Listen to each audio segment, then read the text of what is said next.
Why was Iron Monger able to overpower Iron Man in Iron Man 1? A lot of people assume it was simply because Iron Monger was bigger.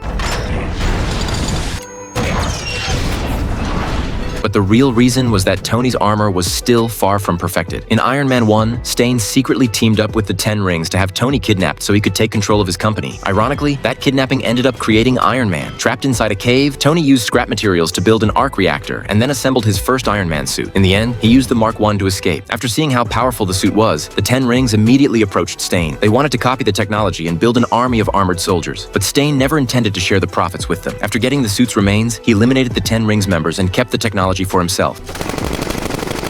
But then he ran into a major problem. Stain quickly realized that he couldn't replicate Tony's arc reactor. Tony Stark was able to build this in a cave with a box of scraps. Well, I'm sorry. I'm not Tony Stark.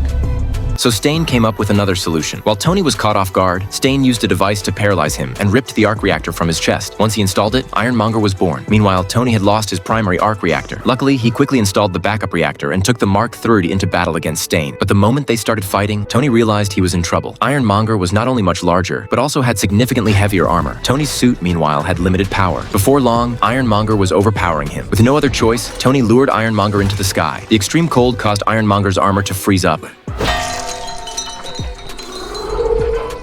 And Tony thought the fight was finally over. But to his surprise, Iron Monger got back up. That showed just how terrifying its defensive capabilities really were. In the end, Tony had to work together with Pepper to finally defeat Stain. So Iron Monger was able to overpower Iron Man not because it had more advanced technology. It simply had several major advantages. It was bigger, its armor was heavier, and Tony's suit was running dangerously low on power. From a real-world perspective, Tony's armor is much more like science fiction. Iron Monger's heavy armor, on the other hand, is closer to the kind of heavy combat equipment we could realistically imagine building. But in the end, the deciding factor was always Tony's brain.